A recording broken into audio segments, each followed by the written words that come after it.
What is going on, everybody? In today's video, we're going to be hopping into a 12-team full PPR mock draft from the 1.8 overall. I'll be going through an active strategy that I think will help you guys put together an amazing 2025 fantasy football team if you are drafting from the 1.8 overall. It's going to be a full PPR format, like I said, and we're also rolling with one quarterback, two running backs, two wide receivers, a tight end, two flex spots, and five bench spots for the purpose of today's mock draft. Just so you guys know, if you are new to the channel, this is all we do here all year round, free fantasy football content, redraft, dynasty, and best ball. If you guys are into that, be sure to subscribe on the way in. Without further ado, let's not waste any time. Let's hop right into today's mock. So for me, drafting from the 1.8 overall, I think generally speaking, you're going to be in a position to just draft an absolute stud wide receiver. And I think that's really all that you need to worry about here. You may see some drafts potentially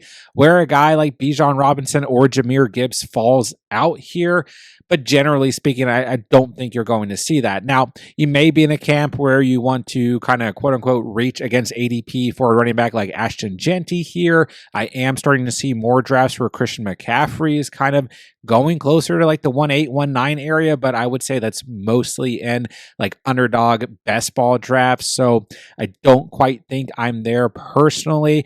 If we're just practicing for a redraft full PPR style, I think you're just sitting really, if you're at like the 1.7 and the 1.9 in a position to draft an absolute stud wide receiver. So whoever your guy is here, Amon-Ra St. Brown, Puka Nacua, Nico Collins, even Brian Thomas, I think all these guys are fine in this range.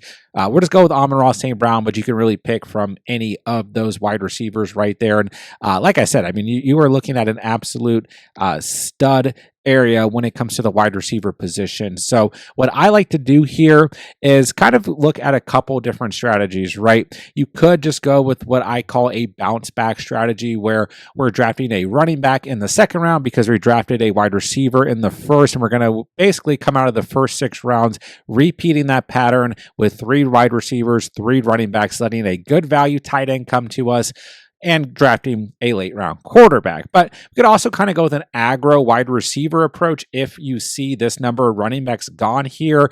We see Devon Achane, Christian McCaffrey, Ashton Jeanty gone in the second, as well as Derrick Henry gone at the end of the first round. And there are two or three players at the wide receiver position in Drake London, AJ Brown, and Ladd McConkey that I really like here. So if you wanted to kind of go aggro wide receiver, remember we're practicing for a double flex format, which has become a lot more popular in the past year or two. This is kind of my favorite format for redraft as well. And we do want to kind of, in my opinion, in full PPR, fill out those wide receiver spots and those flex spots with the wide receiver position and have absolute studs there. So if you want to go aggro wide receiver here, I'm completely okay with it. But I also really like Bucky Irving and Josh Jacobs in this range. And I do think drafting at the 3-8, if we were going to wait at the running back position, we see a pretty steep drop off at the position, being that we select kind of later in that third round. So for me personally, I think both strategies could definitely work here, but I'm going to go ahead and take a running back off the board. Bucky Irving,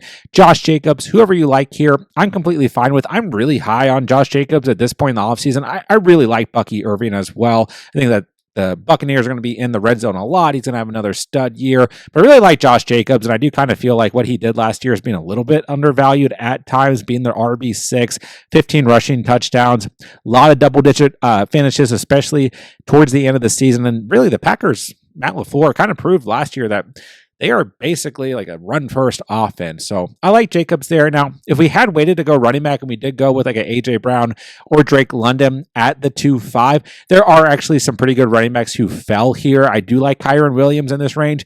I'm completely okay with Breece Hall in this range as well. Looking at the wide receiver position, we have some players that I really like. Garrett Wilson, Marvin Harrison Jr. We're kind of getting safe floors with those guys. So we'll kind of continue with a bounce back strategy. Now, you could go with 2 running backs in a row here if you feel like the value of Kyren Williams or Breece Hall, the upside, maybe even James Cook here, outweighs some of those wide receivers that I just mentioned. And quite frankly, I'm completely okay if that is your call. But I really like Garrett Wilson. I really like Marvin Harrison Jr. as well. Once again, I think they give us that kind of safe floor in a full PPR format. And like I spoke about earlier, we do want to kind of ensure that we're filling out those flex positions in a double flex format like this. So once again, could kind of pivot two different directions there, and I would be completely okay with it. And an interesting fashion here, we're still able to land Breece Hall, who I think is the best selection here. We look at wide receivers, there are some good names here: Rashee Rice, DJ Moore, even DK Metcalf, Cortland Sutton.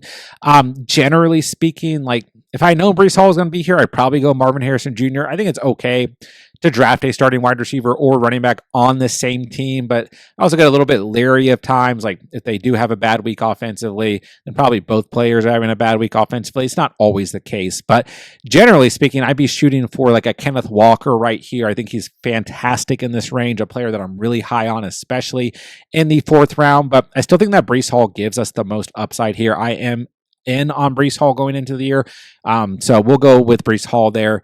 Got a lot of Jets pieces here, but it'll be okay. So 2 stud wide receivers in Amon-Ra and Garrett Wilson. Then we have Jacobs and Hall, 2 stud running backs to start this draft. And then, like I said, we're going to go back to the wide receiver position here, and we're in a really good spot to get some nice upside for our first flex player. Xavier Worthy, Jameson Williams, George Pickens. I like any of these picks. I think they all offer a lot of upside, exactly what we want in the flex. Pick whoever you like the best here. I'm going with J-Mo. And once again, if you don't want to draft 2 Lions players, that's completely okay. And honestly, I kind of slip of the brain there. I probably would in general go Xavier Worthy there, so I wouldn't have 2 Lions wide receivers, but I still like the Lions offense. And yeah, lots of Jets players here, lots of Lions players. You could go Xavier Worthy, you could go George Pickens. It'd be completely okay either way. Now we're going to go ahead and take our RB3 off of the board, and Quinshon Judkins, Trayvon Henderson, Tony Pollard, DeAndre Swift, Tyrone Tracy. That's the tier we're looking at. I really like Tony Pollard here. I'm okay with either rookie. I know a lot of people are high on those rookies, but I'm going to go ahead and take DeAndre Swift. This is a player that I love targeting as an RB3. I think that Swift's going to have a very good year. Still averaged 12.5 fantasy points per game last year. Nothing crazy in terms of upside, but the floor is there. He's the undisputed RB1 for the Bears. They improved that offensive line in the offseason. We have Ben Johnson as a head coach now. Caleb Williams' sophomore season should be much better. I love Swift in this range, especially with 2 running backs in front of him. Now, this is kind of the point in the draft where you could start to look at the tight end position. Top available tight ends are Johnny Smith, Mark Andrews, Evan Ingram, David Njoku. Outside of Johnny Smith, now with the Pittsburgh Steelers, I kind of like this range. I don't know that we have to reach here. We have 2 teams in front of us with a tight end. We might be able to land one at the 8-5. Sometimes drafting with the computer, you never know, but generally speaking, I would take my chances here. We look at the top available wide receivers here: Khalil Shakir, Jacoby Myers, Deebo Samuel, Cooper Kupp. I really like Khalil Shakir in this range in full PPR, and I really like Jacoby Myers. So we'll go ahead and take Myers off the board. Had a slightly better year statistically speaking last year. I like him as the undisputed wide receiver 1 for that team. I know that Brock Bowers is there, but Myers will be the wide receiver 1, and he's just a really good kind of value in full PPR in this range of drafts. And we start to look at our roster here. We're in a spot where we have our wide receivers 1 and 2 filled out. Our flex play is going to be Jameson Williams, and now we kind of have the ability to flex a running back in DeAndre Swift or flex a guy like Jacoby Myers. And once again, Jacoby Myers, full PPR wise, this is a guy who I think is really undervalued. Top 20 fantasy wide receiver last year, over 1,000 receiving yards, plenty of double-digit finishes.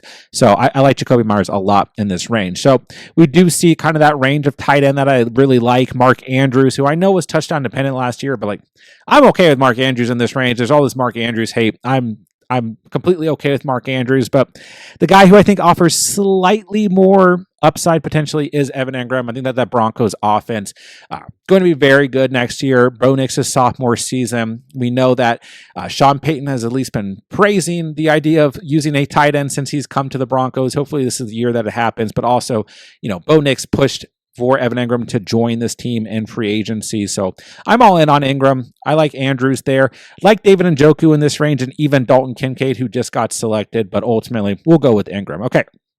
Now, we're kind of in a spot where we could target our RB4 here, which we will need to do at some point. But at this point in the draft, when I'm doing this strategy, I'm just looking for the best available players at wide receiver. And eventually going to get that RB4 as well as a late round quarterback. And let's go ahead and take Ricky Pearsall, who I think could be a really solid flex play throughout this season. I know that there's a lot of people out there high on Ricky Pearsall, and I think he's a very good value in this range. I also really like Jawan Jennings in the later rounds as well, if you kind of want the bigger potential upside play in terms of a San Francisco 49ers wide receiver late, but we know that Brandon Ayuk's going to miss the beginning of the season, so take your shots there. Either guy I'm okay with. And let's go ahead and take our fourth running back off the board. I don't hate Zach Charbonnet in this range. I think he's one of the best value handcuffs you can draft. If something happens to Kenneth Walker, which feels like every year something does happen, we know what Zach Charbonnet can offer. We saw that last year. Plenty of double-digit performances when Walker was out of the lineup. I also like Jordan Mason in this range as well. I like Tajay Spears. I even like Rachaad White. So I think that we're actually in a pretty good spot when it comes to that RB4, but I just don't know what running back will potentially last till the 11.8. So generally speaking, we could go ahead and take our quarterback off of the board. Top available quarterbacks are Caleb Williams, Jordan Love, CJ Stroud, Dak Prescott, Drake May, and Justin Fields. If you are doing some of these mock drafts with the computer, like ADP of quarterbacks is pushed up a bit. Like you see a team with Jalen Hurts and Justin Herbert, Bo Nix and Brock Purdy, things like that probably aren't going to happen. And then even like Lamar Jackson gone at the 2-7, Josh Allen gone at the 2-11. Those guys probably aren't going until the third round if you're drafting with real people. So don't freak out like at the end of this draft if our quarterback isn't, I think you could get better quarterback value is what I'm saying by doing this strategy, even if this draft isn't the best representation of that. Trust me, when you draft with real people, you do these strategies, you absolutely can. But I think we'll go ahead and take Zach Charbonnet here. I know a lot of people like the Jordan Mason hype's getting really high. Like it's been there all off season, but right now, like that's a popular name to talk about. I think he's fine there as well. But we'll take Charbonnet as our RB4. We're gonna have 3 more selections left in this draft. Once again here, we could go with a quarterback. I like Dak Prescott a lot in this range, so we'll go ahead and take him off of the board. But there are some other players in terms of a skill position that I do like here. We'll see if any of them last till the 12.5. And yeah, I really like J.K. Dobbins in this range. Rachaad White went at the 11.3.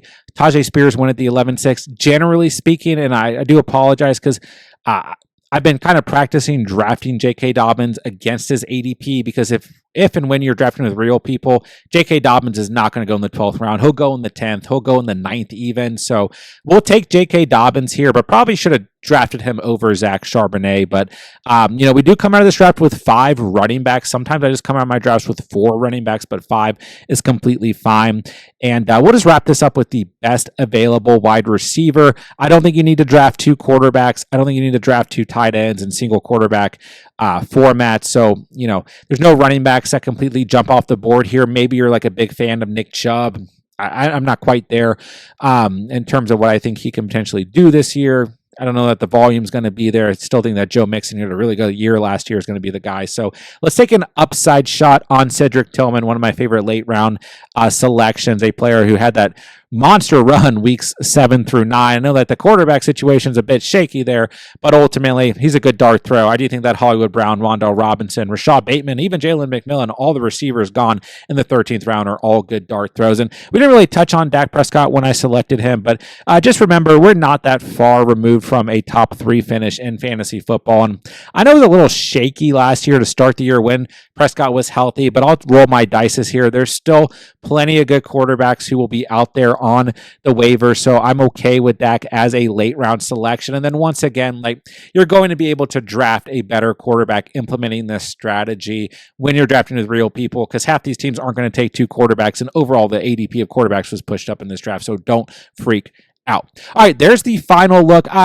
Once again, I probably wouldn't draft so many Jets and Lions players, but also I try to encourage you guys, don't overthink that. Like, at the end of the day, right, best available player is what matters. And you're still going to see a lot of these offenses be able to implement a lot of production out of more than one player. So I'm not going to freak out too much about it. But generally speaking, like, I probably would have gone with some different selections. And I also didn't think Breece Hall would last to the 4.5. So I probably would have gone Xavier Worthy over JMO. And generally speaking, I think Kenneth Walker might be a little bit more realistic to select in the 4th round. Breece is being drafted a little bit earlier than the 4.5, generally speaking. But nonetheless, here's a final look at the roster. Dak Prescott at quarterback, Evan Ingram at tight end, Josh Jacobs, Breece Hall, DeAndre Swift, Zach Charbonnet, J.K. Dobbins at running back. Love that running back room.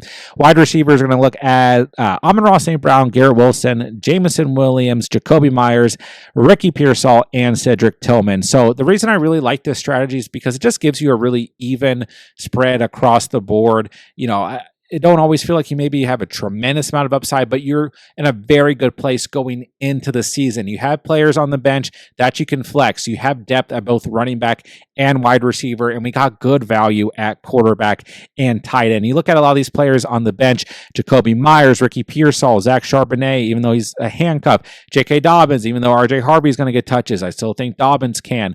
And then Cedric Tillman, you always want to go for that dart throw at the end of the draft, right? But all these players can give you some sort of value in terms of being flexed throughout the season. That's exactly what we want, and we have a good solid core in terms of our starting players outside of that. So there you guys have it. That's what I call a bounce back strategy, and a strategy that I really like from the 1.8 range overall. So like I said at the beginning of the video, if you guys are new to the channel, this is all we do here all year long. Free fantasy football content, redraft, dynasty, and best ball. If you guys are into that, be sure to subscribe on the way out. If you guys have any fantasy football questions whatsoever, drop them in the comment section down below. I'll get back to you guys as soon as I can. And keep an eye out. We are doing subscriber live stream mock drafts every Tuesday. If you guys want to join one of those, come out and draft with us in a competitive setting.